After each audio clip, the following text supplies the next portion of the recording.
اور نہ ہی میرے بابا کو ملی۔ پھر اس سے آگے حضرت ابوالفضل العباس کے خطبے کا وہ جملہ کہ اے آل اللہ کے ناصرو،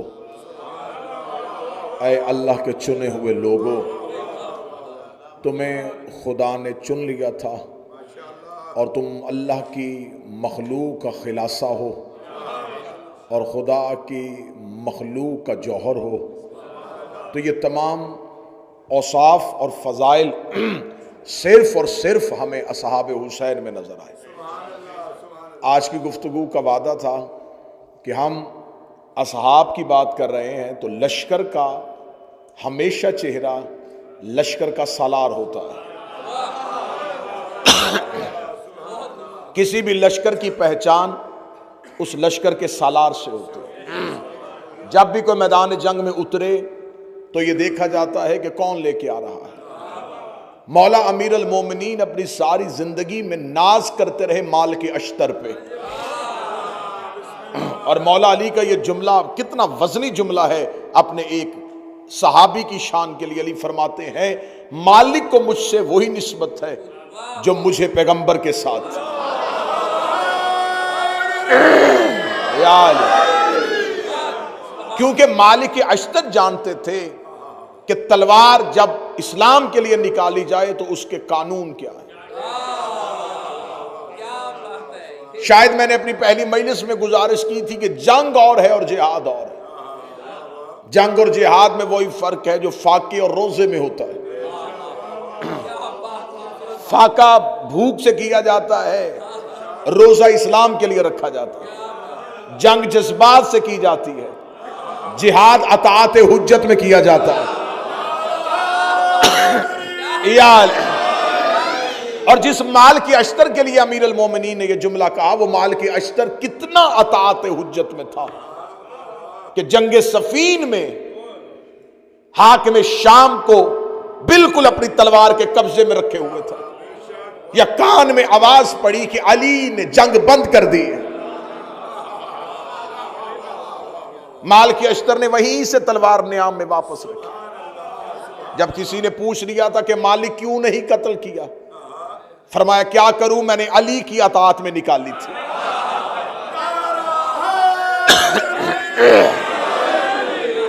تو اب کسی سے کسی کی پہچان کرنی ہو تو ہمیشہ پہچان اس لشکر کے سالار سے ہوتی ہے۔ کیا مثال دوں میں اصحاب حسین کی، جن کے سالار کا نام عباس ہے۔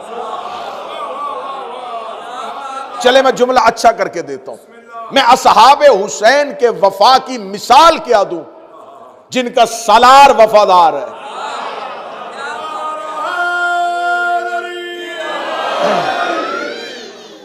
حضرت ابوالفضل العباس میں وہ کون سے اسرار پوشیدہ تھے، وہ کون سے راز پوشیدہ تھے کہ آل محمد حضرت ابوالفضل العباس کی عزت و تکریم جو کرتے تھے، وہ کون سے راز پوشیدہ تھے۔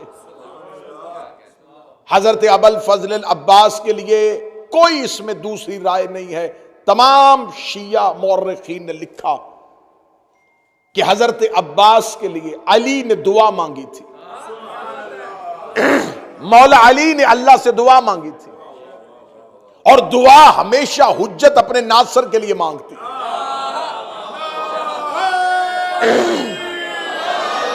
حضرت ابراہیم کی دعا آج بھی قرآن میں موجود ہے۔ حضرت ابراہیم نے دعا مانگی تھی، میرے اللہ میری ذریت میں امامت رکھ دے۔ ابراہیم نے دعا مانگی تھی نسل کے لیے۔ موسیٰ نے دعا مانگی تھی، میرے اللہ میرے بھائی ہارون کو میرا وزیر بنا دے۔ موسیٰ کی دعا قرآن میں، خود مصطفیٰ کی دعا قرآن میں موجود ہے۔ رسالت مآب نے دعا مانگی تھی، میرے اللہ مجھے اپنے ہاتھ سے سلطان نصیر عطا فرما۔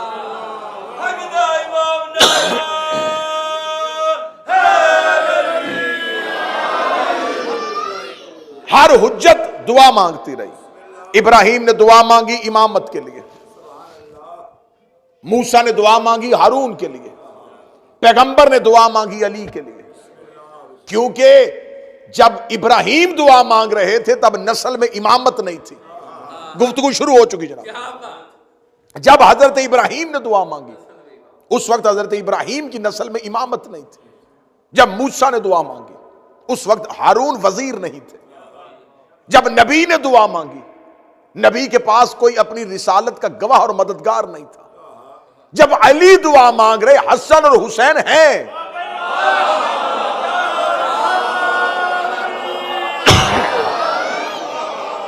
کسی نعمت کے نہ ہوتے ہوئے اس نعمت کی دعا کرنا یہ سمجھ میں آتا ہے۔ حسنین کے ہوتے ہوئے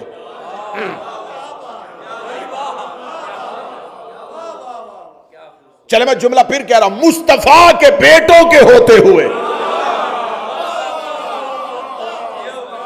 علی اللہ سے بیٹا مانگ رہا ہے۔ یا علی، جب حسنین موجود تھے تو پھر آپ نے اللہ سے دعاؤں میں عباس کیوں مانگا؟ فرمایا میں علی زمانے کو بتانا چاہتا ہوں عباس علی کو بھی مانگنے سے ملتا ہے۔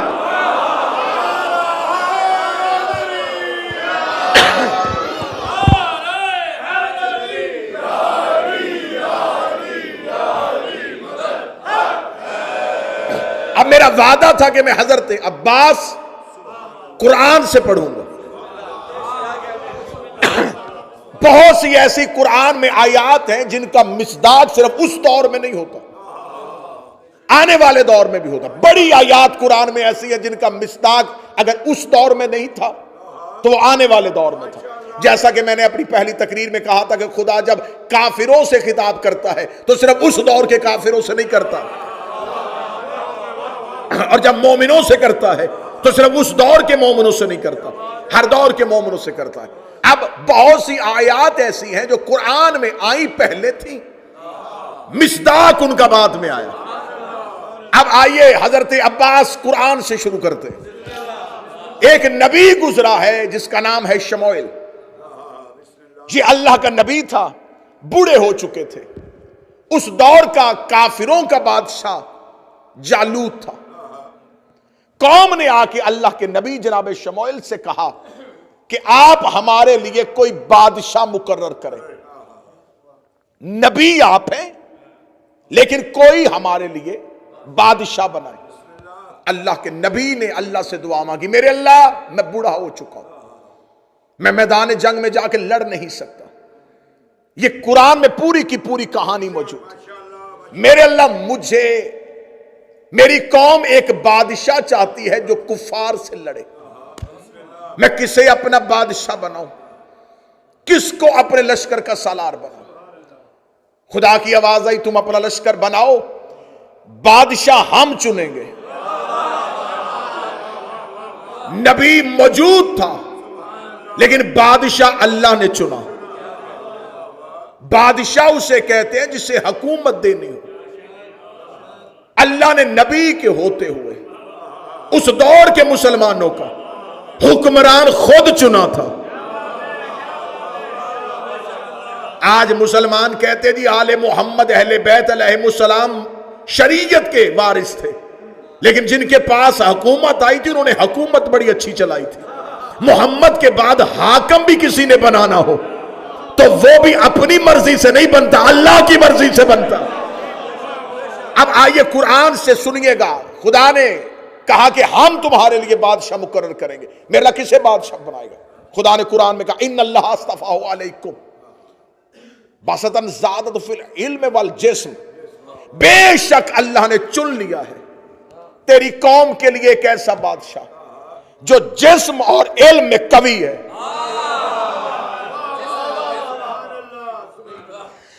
ہم نے کفار سے لڑنے کے لیے جسے چنا ہے، اللہ کہتا ہم نے چنا ہے، اور چنا کس بنیاد میں ہے؟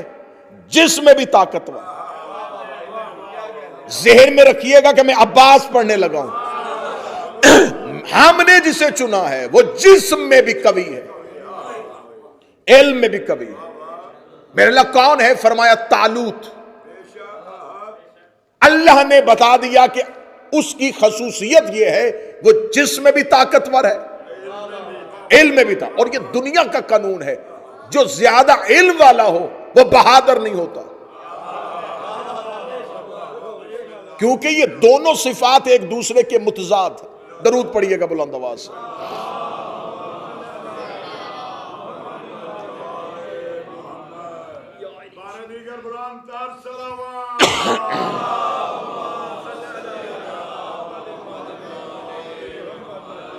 متوجہ بات کی جانا، خدا نے کہا جسے ہم چنیں گے وہ جسم میں بھی، بڑی گفتگو بڑے محتاط ہو کے سنیں، جسم میں بھی طاقتور، علم میں بھی طاقتور۔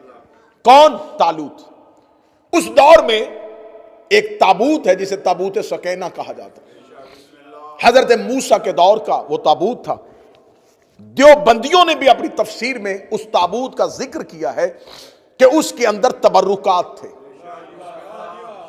اور انہوں نے جو تبرکات لکھے ہیں وہ تفاسیر میں واضح طور پر لکھے ہیں۔ وہ جو تابوت سکینہ تھا وہ خود بھی تبرک تھا اور اس کے اندر بھی تبرکات تھے، خود بھی تبرک تھا، اس کے اندر بھی تبرکات تھے۔ اور دیوبندیوں نے بھی اپنی تفسیر میں لکھا ہے کہ جو تابوت سکینہ کے اندر تبرکات تھے وہ تبرکات کیا تھے؟ انہوں نے کہا اس کے اندر لوہے تھی، پتھر کی تختیاں تھی جن پہ تورات لکھی ہوئی تھی جو عرش سے آیا کرتی تھی۔ اگلی انہوں نے لکھا کہ اس میں حضرت موسیٰ کا پیرہن تھا، حضرت موسیٰ کا کرتا تھا، حضرت موسیٰ کی نالین تھی، حضرت موسیٰ کا عصا تھا۔ نبی کی نالین اور نبی کا کرتا تبرک تھا۔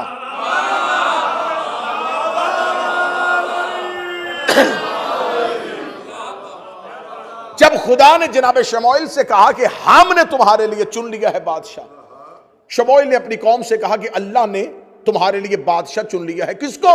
طالوت کو۔ قوم نے کہا طالوت وہ غریب شخص، وہ ہمارا بادشاہ بنے گا؟ نہ، یہ فیصلہ اللہ کا نہیں، اللہ ایسے کو کیسے چن سکتا؟ فرمایا طالوت کا نام اللہ نے لیا ہے اور اللہ نے اس کی خصوصیت بھی بتائی ہے، اس لیے اسے چنا ہے کہ وہ علم میں بھی طاقتور ہے، جسم میں بھی طاقتور ہے۔ یقین کیجئے گا قرآن کی تفاسیر ممبر پہ لانے کے لیے تیار، قوم نے انکار کیا، انہوں نے کہا ہم طالوت کی اطاعت نہیں کریں گے، ہم طالوت کے پیچھے نہیں چلیں گے۔ جناب شموئیل نبی نے کہا میرے اللہ تو نے وہی مجھ پہ کی ہے، تیرا مشورہ مجھ سے ہے، قوم میری بات نہیں مان رہی، قوم کہتی ہے یہ اللہ کا فیصلہ نہیں ہے۔ خدا نے کہا ہم تیرے لیے آسانی کرتے ہیں۔ ان سے کہا وہ جو تابوت سکینہ جو ہم نے چھپا لیا تھا، فرشتے کاندھے پہ اٹھا کے جس کے دروازے پہ لے آئے وہ اللہ کا بنایا ہوا۔ قرآن میں یہ جملہ نہ ہو، قرآن ممبر پہ ہے، قرآن ممبر پہ ہے۔ خدا نے کہا میں تمہیں بتا دیتا ہوں کہ میرا بنایا ہوا کون ہے۔ وہ تابوت سکینہ فرشتے کاندھوں پہ اٹھا کے جسے ہم نے موسیٰ کے بعد چھپا لیا تھا، جس کے دروازے پہ لے آئے، قوم کو کہ ان کی اطاعت کر لینا کیونکہ میں نے انہیں بادشاہ بنایا ہے، میں نے اسے بادشاہ بنایا ہے۔ اللہ نے دنیا کو اصول دے دیا، جس کے دروازے پہ فرشتے آ جائیں وہ اللہ کا بنایا ہوا۔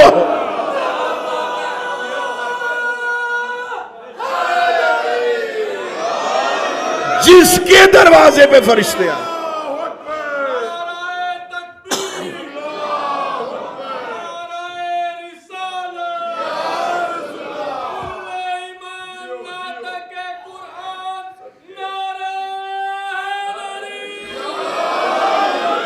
جس کے دروازے پہ،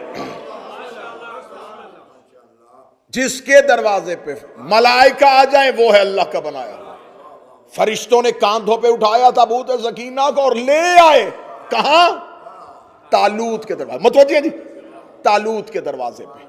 طالوت نے مسلمانوں کے لشکر کی سربراہی کرتا ہوا جالوت کے مقابلے پہ چل پڑا۔ جب لشکر لے کے چلا تو اللہ کا نبی شموئیل ساتھ، اللہ کے نبی نے واضح کر رکو، لشکر لے کے جا رہے ہو، کوئی علمدار چاہیے۔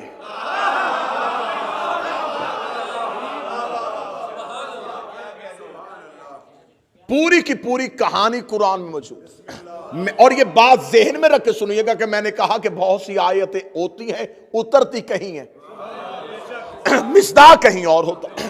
خدا نے کہا، جناب شموئیل نبی نے کہا لشکر لے کے جا رہا، طالوت تو اس لشکر کا ہے بادشاہ، میں ہوں نبی، نبی کے ہوتے ہوئے، بادشاہ کے ہوتے ہوئے ایک علمدار چاہیے۔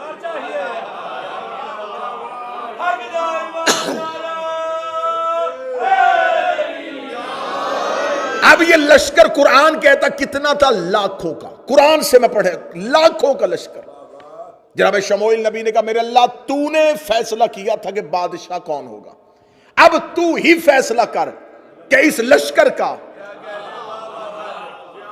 علمدار کون ہوگا۔ قرآن کہتا خدا نے فوراً فرشتے کو بھیجا، میدان جنگ میں کھڑا لشکر، میدان میں کھڑا ہے، یہ باتیں گھر میں نہیں، میدان میں لشکر کھڑا ہے، اور نبی کہہ رہا بتا کسے علمدار بنا۔ خدا کہتا ابھی اس تابوت سکینہ کو کھول، اس میں ہے موسیٰ کی ذرہ جس کے بدن پہ پوری آ جائے۔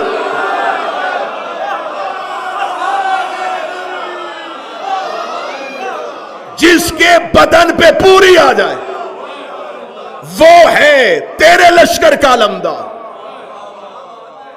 اب لاکھوں کا لشکر تھا، ایک ایک کو بلاتا، ذرہ پہناتا، کیسے فیصلہ کرتا کہ کس کو پہناؤں؟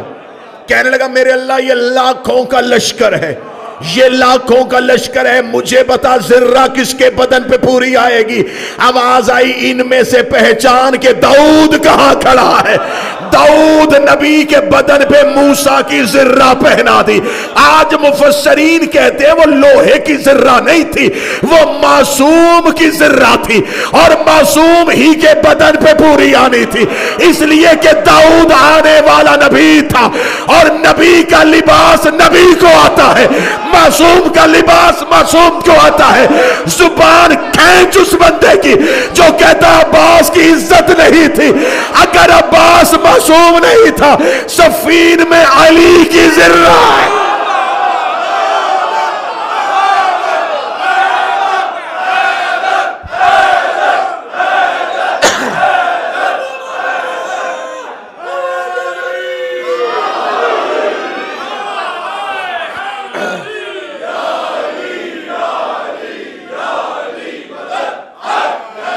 صفین میں علی نے ذرہ حضرت عباس کو پہنائی تھی۔ یہاں کس نے پہنی؟ داؤد نے۔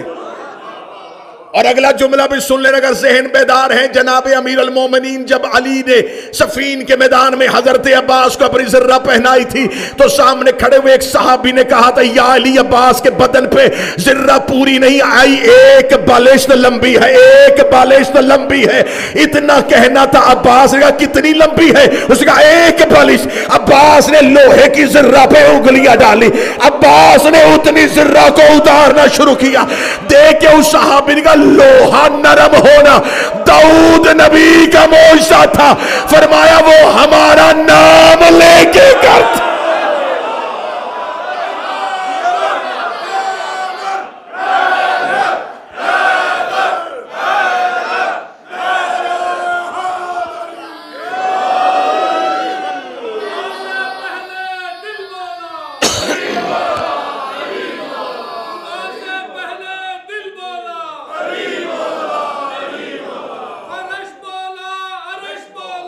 علی مولا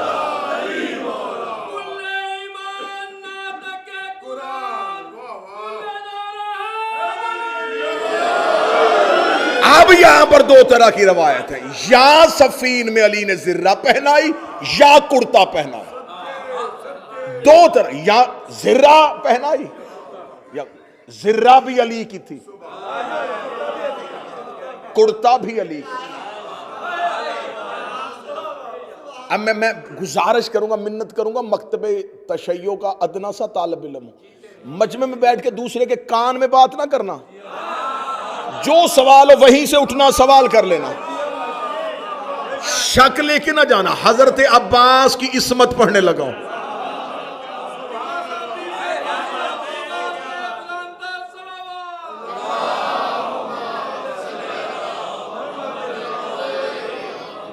اب یہاں تک جملے وہ تھے جو برداشت آسانی سے ہو جانے تھے۔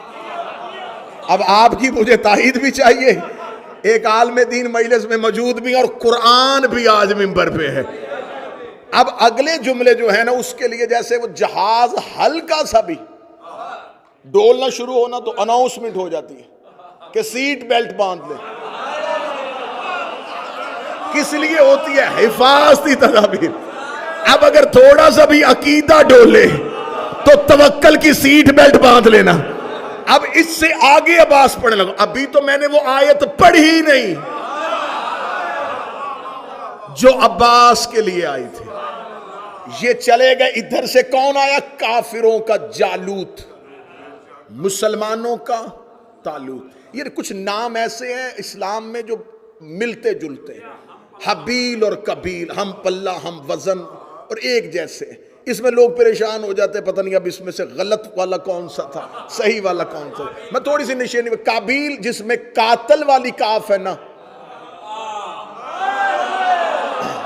وہ کابیل ہے. اور جس میں جاہل والی جیم ہے نا، وہ جالوت ہے.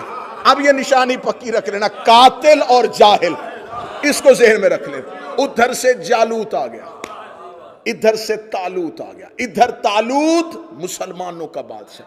کس نے بنایا؟ اللہ نے. ساتھ اس کے داؤد، لشکر کا علمدار. خدا نے قرآن میں کہا کہ اپنے لشکر سے کہے کہ تابوت کو آگے لے کے چلے تاکہ یہ لشکر فتح یاب ہو جائے. لشکر کی فتح اللہ نے یہ نہیں کہا ان سے کہ تلواریں اٹھا کے چلے، نیزے نکال کے چلے، سینے چوڑے کر کے چلے. فرمائے فتح چاہتے ہو تو انہیں کہ تابوت کو آگے لے کے چلے. یہ تابوت ہے ان کی فتح کا نشان. تابوت آگے چلانا، اس کا مطلب ہے اس تابوت کے پیچھے چلو، اس کو پیچھے نہ چلانا، اس کے پیچھے چلو. اگر تم چاہتے ہو تمہارا لشکر فتح یاب ہو جائے تو اس تابوت کو آگے چلانا. پوچھو مولویوں سے اس تابوت میں کیا تھا؟ کہتے موسیٰ کا جوتا تھا. اللہ نبی کا جوتا آگے چلائے تو لشکر فتح یاب ہو جائے، اور کربلا میں عباس کا علم آگے چلے.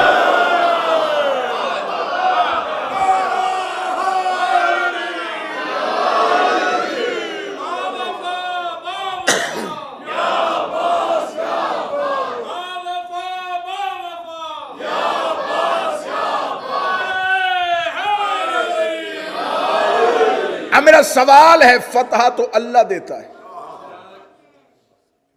دیتا اللہ ہے، تابوت وسیلہ ہے. کس چیز کا بنا ہوگا؟ لکڑی کا بنا تھا نا. اور کہتے ہیں کہ وہی تابوت ہے جس میں موسیٰ کی ماں نے موسیٰ کو رکھ کے بہایا تھا. یہ وہی تابوت ہے جسے اللہ نے عزت کی علامت بنایا، فرشتوں کے ذریعے پہنچایا، اور اسی تابوت کی وجہ سے طالوت کے لشکر کو فتح دی تھی. کہتے ہیں اس تابوت کی عزت یہ تھی، اس پہ رکھ کے نبی موسیٰ کی ماں نے موسیٰ کو نیل کی لہروں کے حوالے کیا تھا. اس کا مطلب اس لکڑی کے صندوق کی عزت نہیں ہے، عزت تھی کہ اس نے نبی کو بچایا تھا، اس نے نبی کو بچایا تھا. جو لکڑی کا صندوق نبی کو بچا لے وہ مشکل کشا ہو سکتا ہے، اور جو ابو طالب محمد کا بچا.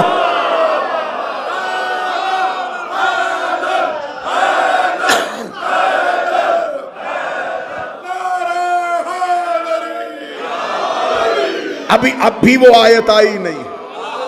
ڈاکٹر صاحب آپ آ جائے ہیں، 5ویں دن آپ آئے ہیں، اب بھی وہ آیت آئی نہیں. دونوں لشکروں کا آمنا سامنا ہو گیا ایک دریا پہ، ایک نہر پہ. اب قرآن کی آیت ہے، خدا قرآن میں کہتا ہے سورہ مبارکہ البقرہ، خدا کہتا ہے جب یہ دونوں لشکر ایک نہر میں پہنچے، خدا نے فوراً پھر فرشتے کو بھیجا. خدا نے کہا ان اللہ مبتلیکم بالنہر، ہم تمہیں آزمائیں گے ایک نہر کے ذریعے سے.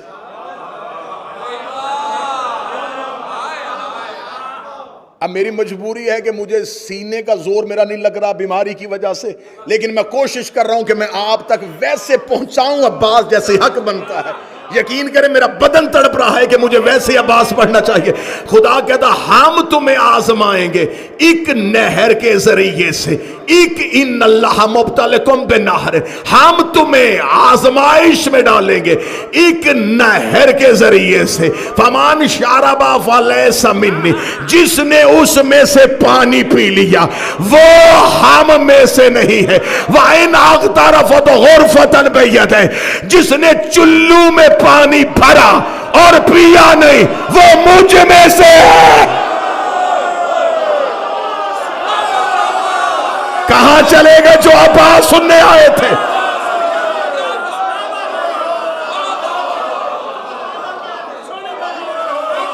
کہاں چلے گئے جو قرآن سے آواز سننے آئے تھے؟ خدا کہتا ہم تمہیں آزمائیں گے ایک نہر کے ذریعے سے، جس نے اس میں سے پانی پیا وہ مجھ میں سے نہیں۔ اور آگے خدا کہتا جس نے چلو میں پانی لیا اور دریا پہ مارا اور پھر بھی نہ پیا وہ مجھ میں سے ہے، وہ مجھ میں سے ہے۔ عقیدہ گھر جا کے چیک کر لینا، جو اس میں سے ہو وہ غیر معصوم نہیں ہوتا۔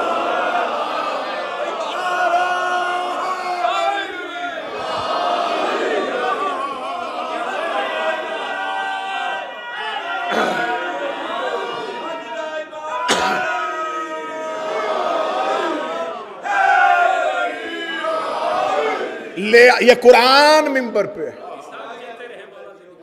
اس کی تفاسیر میں لکھا کہ پانی پیا تھا لوگوں نے، طالوت کے لشکر میں سے کتنے لوگوں نے نہیں پیا؟ 313 نے۔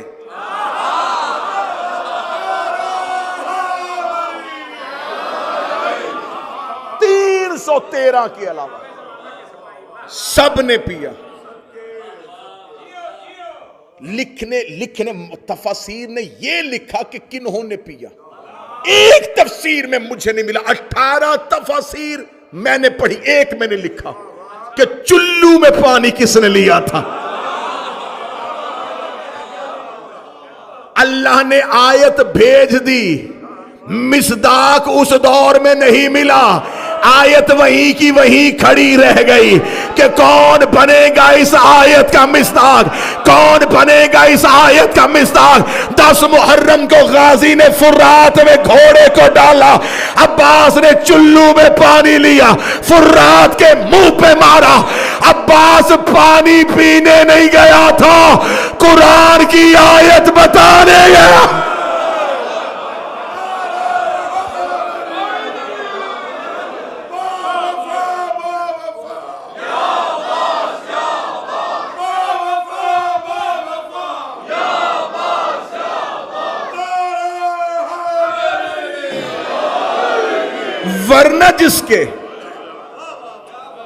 ورنہ جس کے گھوڑے کے سموں سے پانی نے چھو لیا تھا اس نے چلو میں کیوں اٹھایا؟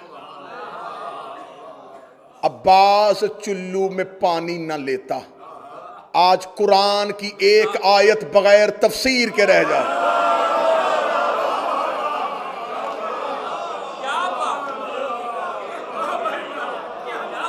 جیسے خدا نے مبالے میں کہا تھا ہم بھیجیں گے سچوں کو اور لعنت بھی بھیجیں گے، جب اللہ کو پتا تھا کہ نجران کے عیسائیوں نے مباہلہ کرنا ہی نہیں تو لعنت کس کے لیے بھیجی تھی؟ چل ہمیں نہیں پتا تھا کہ شاید یہ واپس چلے جائیں گے، میرے اللہ تو جانتا تھا، تو نے لعنت کیوں بھیجی ہے؟ فرمایا ان کے لیے کب بھیجی تھی؟ لعنت وہی کھڑی تھی، لعنت انتظار کر رہی تھی کوئی ان کے مقابلے پہ آئے، کوئی ان کے مقابلے پہ آئے۔ نجران کے عیسائی لعنت کو نہیں لے کے گئے، لعنت وہیں کی وہیں رک گئی۔ مجھے قرآن کی بائے بسم اللہ سے لے کے سینے والناس تک ایک آیت نہیں ملی، ورنہ قرآن کی آیت ناسخ بھی ہے منسوخ بھی ہے، اللہ کچھ حکم دیتا تھا پھر انہیں روک لیتا تھا۔ مجھے کسی آیت میں نہیں ملا کہ خدا نے اس آیت کو واپس پلٹا لیا ہو، لعنت کو رحمت پہ بدل دیا ہو، وہ لعنت وہیں کی وہی کھڑی تھی، تو پھر وہ لعنت گئی تو گئی کہاں؟ دن لمحوں میں بدلے، لمحے مہینوں میں بدلے، مہینوں سالوں میں بدلے۔ محمد کی بیٹی بھرے دربار میں آ گئی، بی بی دربار میں حق لینے نہیں آئی تھی، مباہلے والی لعنت واپس پہنچا رہے۔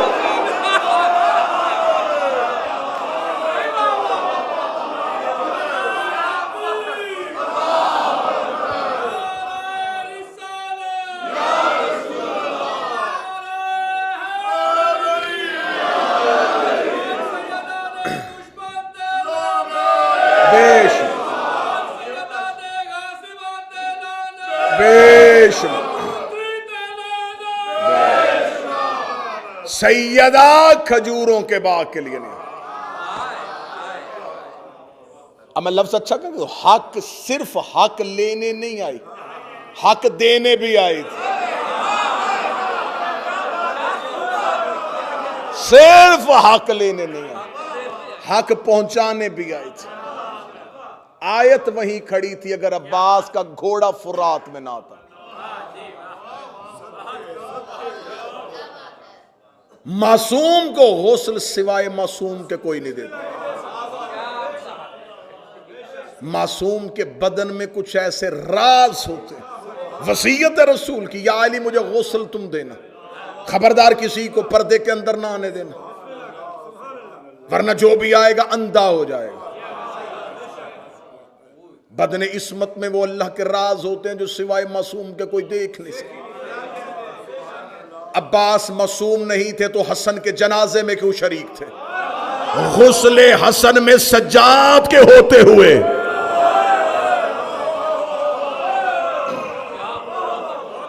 حضرت امام حسن کے غسل میں سجاد کے ہوتے ہوئے عباس شریک تھے۔ عالیہ نے عباس کو بیٹا کہا ہے۔ مجھ سے بہتر عربی جانتے ہیں قبلہ ترابی صاحب تشریف فرمائے، عربی زبان میں ابن بھی بیٹے کو کہتے ہیں، والدی بھی بیٹے کو کہتے ہیں، لیکن ابن ہر کسی بیٹے کو کہا جا سکتا ہے۔ خون کے علاوہ بھی رشتہ ہو تو ابن کہا جا سکتا ہے، جیسے علی نے کہا محمد بن ابی بکر ابنی میرا بیٹا، صلب کسی اور کا ہے، بیٹا میرا، لیکن والدی اس بیٹے کو کہا جاتا ہے جو صلب بھی ہو۔ اس لیے تو حدیث کسا میں جناب سیدہ نے دونوں شہزادوں کو سلام، یا والدی، اے میرے بیٹے۔ والدی اس بیٹے کو کہا جاتا ہے جو صلب سے ہو۔ بی بی سیدہ مخدومہ عالمیان نے عباس کو والدی کہا ہے۔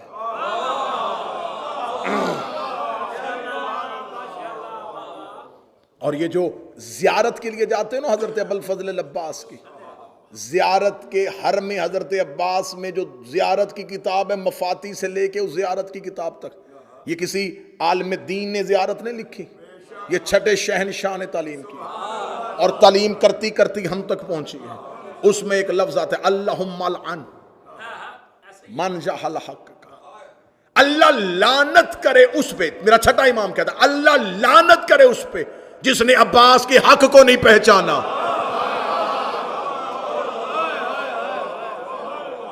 یہ جملہ میرے چھٹے امام کا، اور جس نے عباس کی حرمت کو پامال کیا، جس نے عباس کے حق کو نہ پہچانا۔ کیا حق ہے عباس کا؟ علی کا بیٹا ہونا یہ حق تو نہیں ہے، یہ تو رشتہ ہے عباس کا۔ پھر حق کیا ہے عباس کا؟ عصمت عباس کا حق ہے۔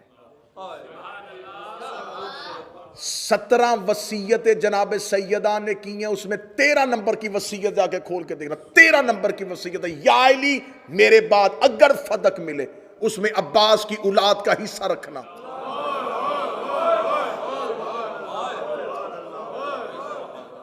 فدق میراث سیدہ ہے، فدق وراثت علی نہیں ہے، میراث سیدہ۔ سیدہ نے عباس کو اپنا بیٹا، اب میں ایک لمحے کے لیے وقت تو بیت گیا، ورنہ حضرت عباس ابھی تو شروع ہوا تھا عباس۔ عربوں میں 40 قبائل ہیں، پھر اس کے بعد جتنے بھی قبیلے بنے ان 40 قبیلوں کی شاخیں، یہ 40 اصل ہیں عرب کے، پھر اس کے بعد چھوٹی چھوٹی شاخیں پھیلتی پھیلتی پھیلتی عرب کے بہت سے قبائل بن گئے۔ اصل عرب کے 40 قبیلے تھے، ان میں سے ایک قبیلہ ہے بنی حوازن۔ بنی حوازن کا بنی ہاشم کے ساتھ اتنا گہرا تعلق ہے کہ اسلام آنے سے پہلے بھی بنی حوازن بت پرستی نہیں کرتے تھے۔ بنی حوازن دین حنیف پہ تھے، دین حنیف کہا جاتا ہے ملت ابراہیم کو۔ بنی حوازن کا اس دور کا سردار، اس کا نام تھا عامر، اور مکہ میں بنی ہاشم کے سردار کا نام تھا ابو طالب۔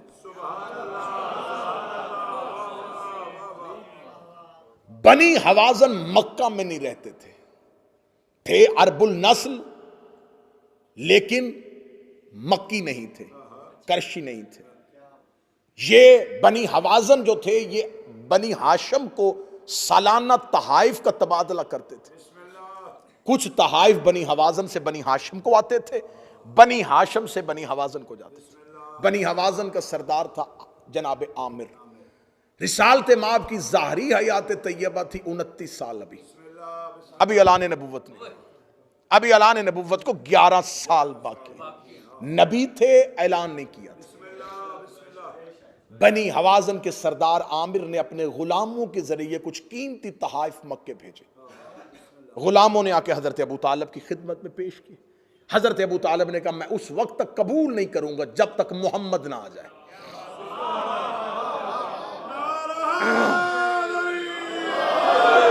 یہ عین تاریخ ہے، عین تاریخ ہے۔ رسالت مآب کو بلایا گیا، حضرت ابو طالب نے کہا میں نے آپ کو اس لیے زحمت دی ہے کہ میرے بعد بنی ہاشم کی سرداری آپ کے پاس آئے گی۔ میں آپ کو یہ بتا دوں کہ بنی حوازن کے ساتھ ہمارے آباء و اجداد کے بڑے گہرے تعلقات ہیں۔ بنی حوازن کے سردار نے ہمارے لیے کچھ تحائف بھیجے، میں چاہتا ہوں کہ آپ انہیں قبول کریں۔ رسالت مآب نے غلاموں کی طرف دے کے کہا عامر خود کیوں نہیں آیا؟ غلام نے کہا وہ بالکل آنا چاہتے تھے اور آنے کے لیے تیار تھے۔ عین سفر کے وقت ان کی طبیعت بگڑ گئی، حالت خراب ہو گئی، لہٰذا سفر ان کے لیے مناسب نہیں تھا، لیکن وہ ارادہ کر چکے تھے، لہٰذا انہوں نے غلاموں کو کہا کہ تم تحائف لے کے جائے۔ تاریخ کہتی ہے کہ رسالت مآب نے غلام سے کہا یہ تھوڑی سی ایک مٹھی خاک دے، اس نے خاک دی، رسول نے اپنا لعاب اس خاک میں ڈالا، اس کو گوندھا، گوندنے کے بعد کہا یہ عامر کو دے دینا۔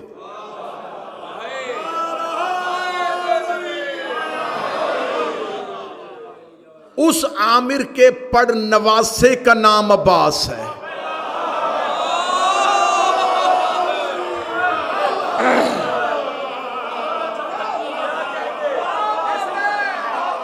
جناب عامر کا بیٹا حزام، حزام کی بیٹی فاطمہ کلابیہ، فاطمہ کلابیہ کا بیٹا عباس۔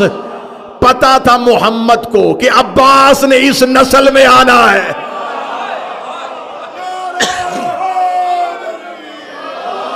چلو چلتے چلتے رسول کے لعاب کا اثر سن لو،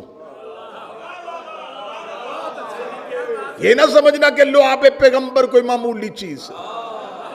مدینے کے منبر پہ بیٹھے ہوئے علی نے اعلان سلونی کیا، اعلان سلونی کیا، پیچھے سے کوئی یہودی اٹھا، اس نے کہا یا علی ہر سوال کا جواب فوراً، ہر سوال کا جواب فوراً، نہ سوچتا ہے فوراً جواب دیتا۔ کہاں سے پڑھے یہ سارے جواب؟ کس نے سکھائے ہیں تجھے؟ اب علی چاہتے تو بتا دیتے میں امام ہوں، میں ولی مطلق ہوں، میں اللہ کا نمائندہ ہوں، لیکن علی کو پتا تھا یہ یہودی ہے، ڈائریکٹ میں نے اپنے تک نہیں لے کے آنا، پہلے نبی منوانا ہے۔ امیر المومنین نے سینے پہ کہا ھذا صفت العلم، ھذا لعاب رسول اللہ،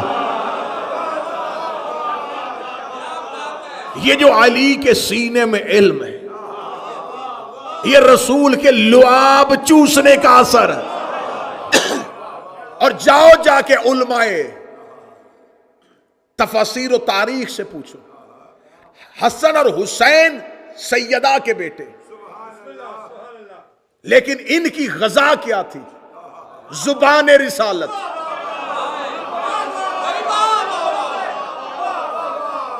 اب میں کیا کروں، بار بار جی چاہتا کہ رک جاؤں یہیں پہ۔ 16 رجب کو علی نے پہلی غذا کیا لی تھی؟ لعاب رسالت۔ جو علی کی غذا ہے وہی عباس کی غذا ہے۔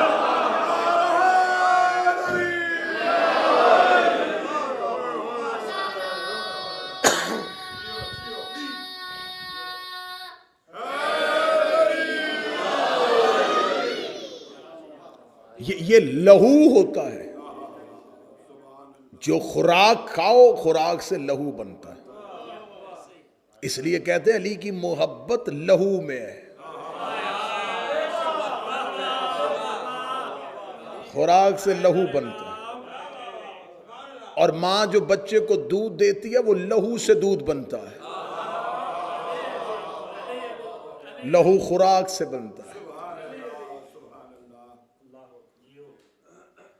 حضرت عباس کے جناب عامر کو اللہ نے بیٹا حزام کی زوجہ سمامہ بنت سہیل، میں عباس کی نانی پڑھ رہا ہوں۔ جناب سمامہ بنت سہیل کی ماں ابو الشعیب، اس کی ماں جناب آسیہ مخزومیہ۔ 9 عباس کی ماؤں کے شجرے تو میں منبر سے پڑھ دوں۔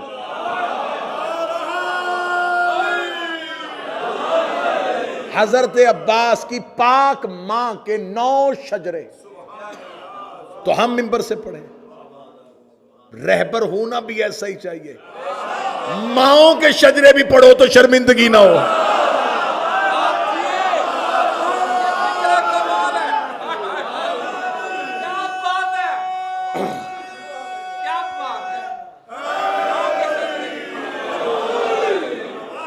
یہ غازی کی ماں کے دروازے پر رشتہ لے کے کون آئے تھے؟ حضرت عقیل۔ یہ رشتہ کسی عقیل کا کروایا ہوا ہے۔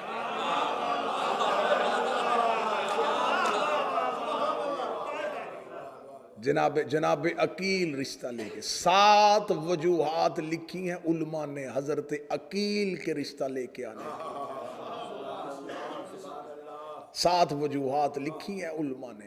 آپ تذکرہ ابوالفضل العباس اٹھا کے دیکھیں، آپ صحیفہ ابوالفضل العباس اٹھا کے دیکھیں، آپ حضرت ابوالفضل العباس کی زندگی پہ جتنی کتابیں لکھی گئی ہیں 70 سے زیادہ کتابیں صرف حضرت عباس پہ، ایران اور عرب کے علماء نے صرف حضرت عباس پہ لکھ دی۔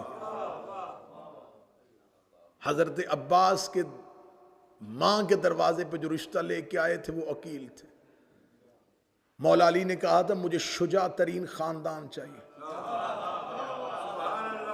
کیا کہنے علی، تو نے عباس کے پورے خاندان کی عزت بتا دی۔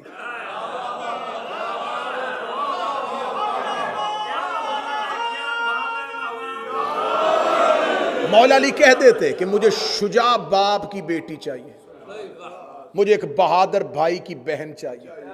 فرمایا شجاع خاندان، یعنی کہ عباس کے پورے خاندان کو، ننہالی خاندان کو علی نے شجاع کہا۔ ان پڑھ کسی کو پڑھا لکھا کہے تو یہ اور بات ہوتی ہے۔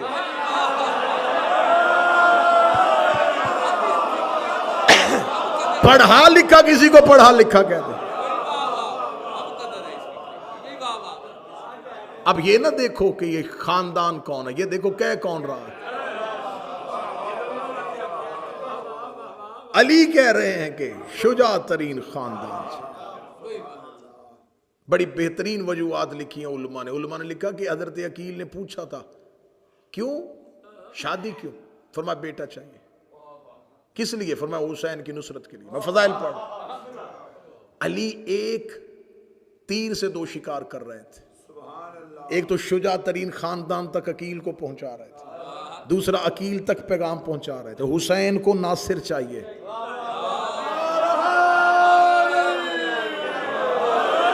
رائتی نمبر لینے کا میں کبھی بھی قائل نہیں رہا. رائت سے داد نہیں دینی, دل بنے تو پھر داد دینی ہے. علی نے عقیل کو بتایا حسین کو ناصر چاہیے.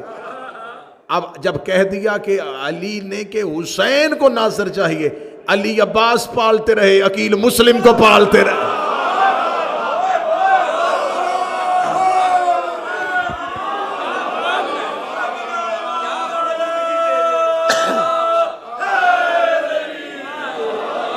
ایسے پالے کہ دونوں ہی باب الحوائج.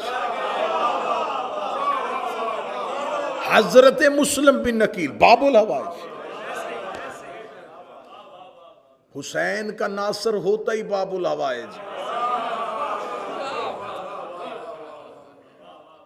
باب الحوائج کہتے ہیں حاجات کی قبولیت کا دروازہ, اور دروازہ ہمیشہ کسی گھر کا ہوتا ہے.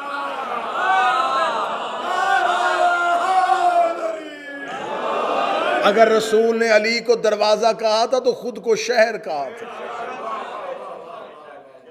تم نے عباس کو باب الحوائج مان لیا, مسلم کو باب الحوائج مان لیا, یہ پوچھے نہیں یہ کس شہر کے دروازے ہیں. جو دروازہ عباس ہو تو شہر حسین ہونا چاہیے. اگر یقین نہیں آتا تو کربلا چلے جاؤ, آج بھی شہر کے سامنے دروازہ ہے.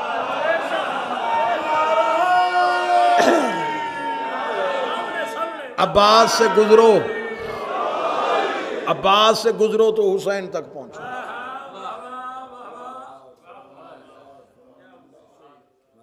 تہران میں ایک عالم دین نے تقریر کرتے, ایک روزہ خان تھے, انہوں نے ایک جملہ کہا. انہوں نے کہا اپنی زندگی میں جبریل امین جو رسول کے بعد آیا تھا وہ 12,000 دفعہ آیا تھا. 12,000 دفعہ اپنی زندگی میں جبریل رسول کے پاس آیا.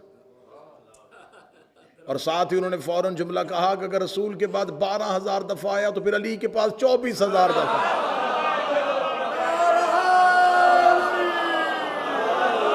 کیونکہ جب کوئی مہمان آئے تو آتا بھی دروازے سے,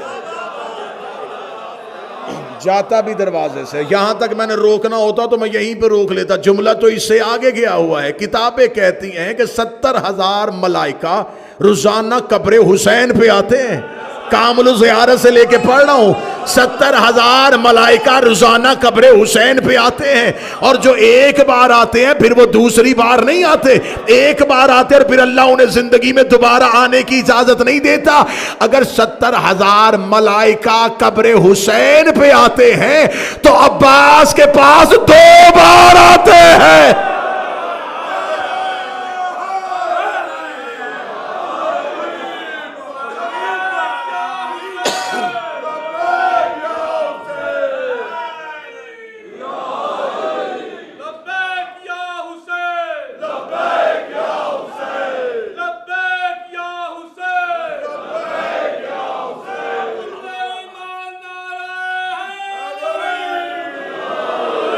اور فرشتے ہمیشہ معصوموں کے دروازے پہ جاتے ہیں. جناب عقیل سے کہا, پہلی وجہ ناصر, دوسری وجہ جو تاریخ نے کثرت کے ساتھ نقل کی کہ جناب عقیل علم الانساب کے ماہر تھے. یہ عربوں کے شجرے جانتے تھے. ابو طالب کا ویسے تو ہر بیٹا ہی شجرے جانتا ہے.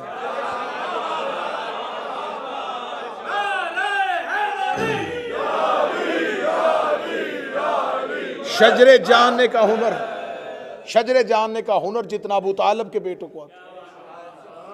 اگر تک نہیں گئے تو پھر جملہ سن لینا, ورنہ تو ابو طالب کے گھر میں ایک ایسا بیٹا بھی ہے جس کی تلوار بھی شجرے جانتی ہے.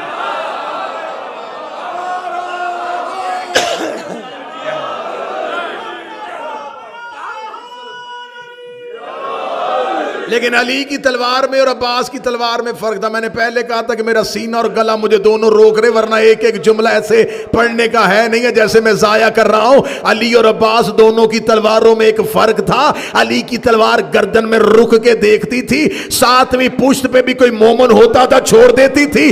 عباس کی گردن پہ تلوار گردن پہ رک کے دیکھتی تھی, ساتویں پشت پہ بھی منکر ہوتا کاٹ دیتے تھے.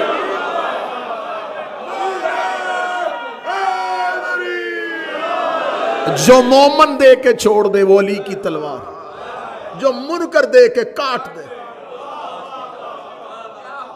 بڑا بہترین جملہ, پورا مجمع چپ ہو جائے, میں اکیلے ترابی صاحب سے داد لینے لگا. جو جوف کعبہ پہ نازل ہو اسے علی کہتے ہیں, جو قلب زہرا پہ نازل ہو اسے عباس کہتے ہیں.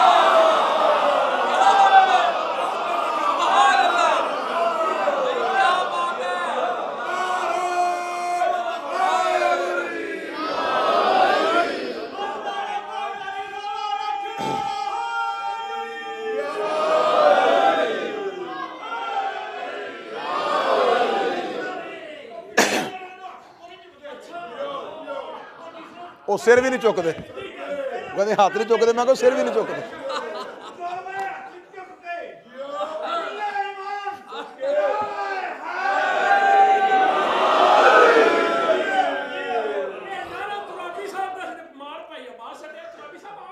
اور نیابت میں مراد, نیابت بس ایک ایک سے سنو. اللہم صلی علی محمد. خمسے ہوں تو عباس, عشرے ہوں تو عباس پڑھا جائے, خاندان عباس پڑھا جائے, عباس کے ننہال پڑھے جائیں, عباس کا نانا پڑھا جائے, عباس کی ماں کی عزت پڑھے جائے, عباس کی نانی کے خواب پڑھے جائیں, عباس کے نانا کا خواب پڑھا جائے, حضرت عباس کی تلوار کی صفتیں پڑھی جائیں. ممبر کے خلاف پہ ہاتھ اگر خطابت میں جملہ کہہ رہا ہوں تو غازی مجھے دوبارہ ممبر پہ آنے نہ دے. عشرے ہوں تو عباس کا اشل پڑھا جائے, اشل پڑھا جائے,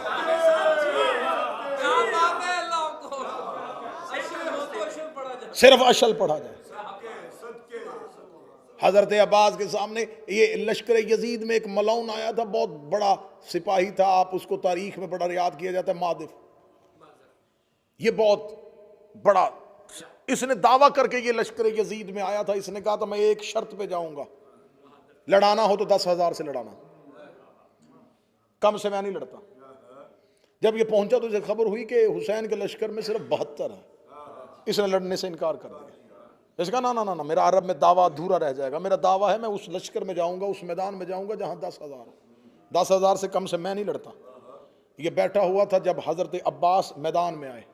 حضرت عباس نے جب خطبہ دیا نا, خطبے کی دہشت اتنی تھی کہ یوں گھوڑے کی زین کو ممبر بنا کے عباس بول رہے تھے,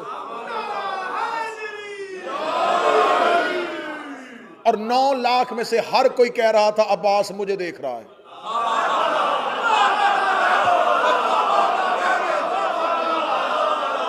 عباس مجھے دیکھ رہا ہے, عباس مجھے دیکھ رہا ہے, عباس مجھے دیکھ رہا ہے. آخر عمر بن سعد ملعون وہاں گیا جہاں پر یہ بیٹھا ہوا تھا اپنے خیمے میں سے. جا کر کہا کب نکلے گا تو, وہ دیکھ میرے لشکر کی حالت. اس نے کہا, اس نے اپنے خیمے کا پردہ گرا کے کہا تجھے کہا نہیں تھا پہلے 10,000 سے لڑانا. عمر بن سعد نے خیمے کا پردہ اٹھا کر باہر آیا. تو کہہ رہا 10,000 سے لڑانا, وہ جو آج لڑنے کے لیے آیا نا اس کا دعویٰ ہے میں کم از کم 1 لاکھ سے لڑتا ہوں.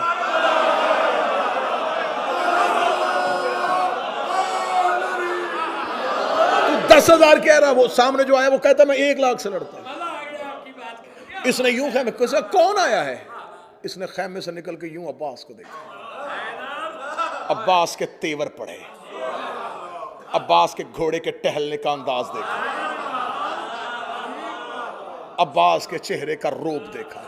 میں نے پہلے کہا کہ یہ جملے ایسے تھے نہیں جیسے میں پڑھ رہا ہوں. جب اس نے یوں عباس کا انداز دیکھا, عمر بن سعد کی طرف دیکھا, تم نے کو تو کہا تھا کہ علی شہید ہو گیا ہے.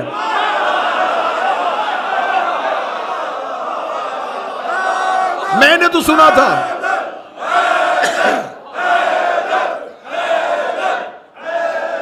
میں نے تو سنا تھا,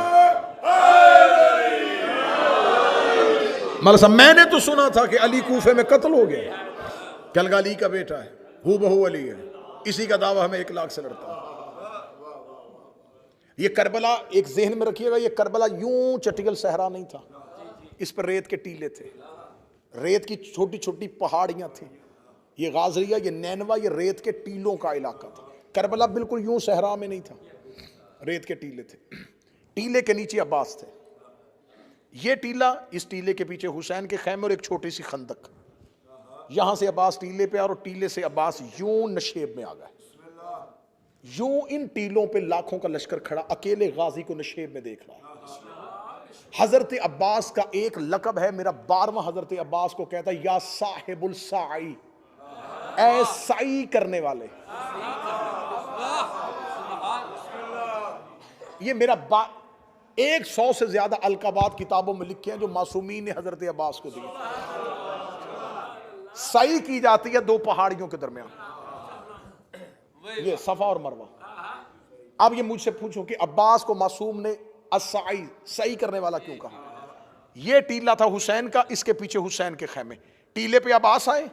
حضرت عباس نے دیکھا کہ اس ٹیلے پہ فوج کھڑی ہے، عباس نے فوج کو دیکھا، عباس اپنے گھوڑے کو دوڑا کے ادھر آئے، یہ نیچے گئے، عباس پھر یہاں آیا۔ 7 بار عباس نے اس عمل کو دہرایا۔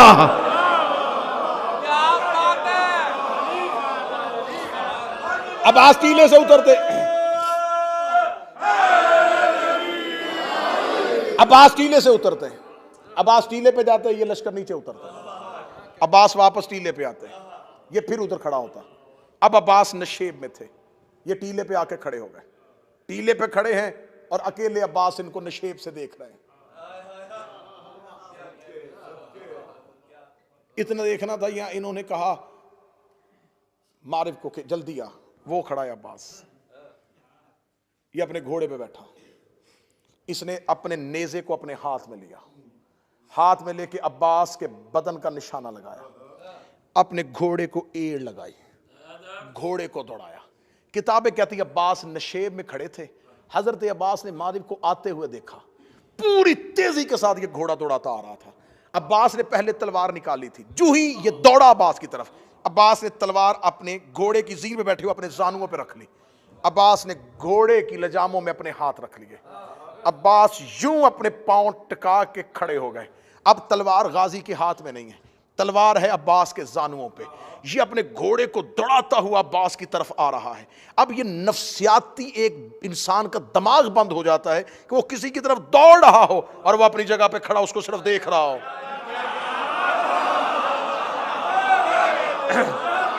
اب وہ گھوڑے کو دوڑاتا دوڑاتا جو ہی عباس کے قریب سے گیا، عباس نے اپنی کلائی کو حرکت دی، عباس نے اسی کا نیزہ اس سے کھینچا، نیزے کو کھینچنے کے بعد عباس نے نیزے کی انی نہیں، نیزے کی دوسری سائڈ عباس نے اس کے پہلو پہ ماری، یہ گھوڑے کی زین سے گرا۔ اب یہ اس کو نیزے کی انی سے عباس نے زخمی نہیں کیا، عباس نے صرف اس کو گھوڑے سے گرایا، یہ گھوڑے سے گرایا، اس نے لشکر کی طرف اوپر دیکھا، شمر مجھے گھوڑا بیچ، عباس نے مجھے میرے گھوڑے سے گرا دیا۔ اتنا کہنا تھا، ایک گھوڑا ہنکناتا ہوا یوں شور کرتا ہوا نیچے کی طرف دوڑا، جو ہی یہ نیچے کی طرف دوڑا عباس نے اپنا گھوڑا اشل اس گھوڑے کے قریب کیا، جو ہی عباس اس گھوڑے کے قریب گئے عباس نے اپنے گھوڑے سے چھلانگ لگائی اور عباس اس گھوڑے کی زین پہ آ گئے، عباس اس گھوڑے کی زین پہ، عباس نے اس گھوڑے کو یوں سیدھا کیا، اس گھوڑے نے اپنے سم اٹھائے اور یوں ریت پہ مارے۔ اتنا دیکھنا تو عمر ابن سعد ملعون دیکھنا، عباس تو نے میرے لشکر کا گھوڑا کیوں چھینا؟ فرمایا یہ تیرا گھوڑا نہیں ہے، اس گھوڑے کا نام تاویہ ہے، یہ تم نے مدائن میں حسن کا چوری کیا تھا۔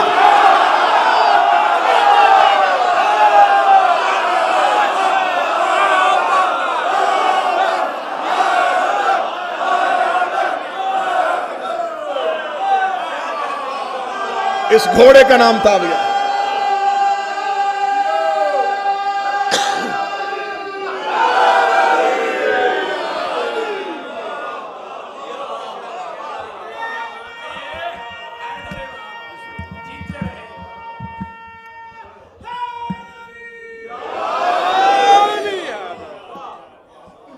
اس گھوڑے کا نام تاویہ ہے، یہ تم نے مدائن میں حسن کا چوری کیا تھا، اور عباس آل محمد کے چرائے ہوئے مال پہ کسی کا قبضہ نہیں دیکھتا۔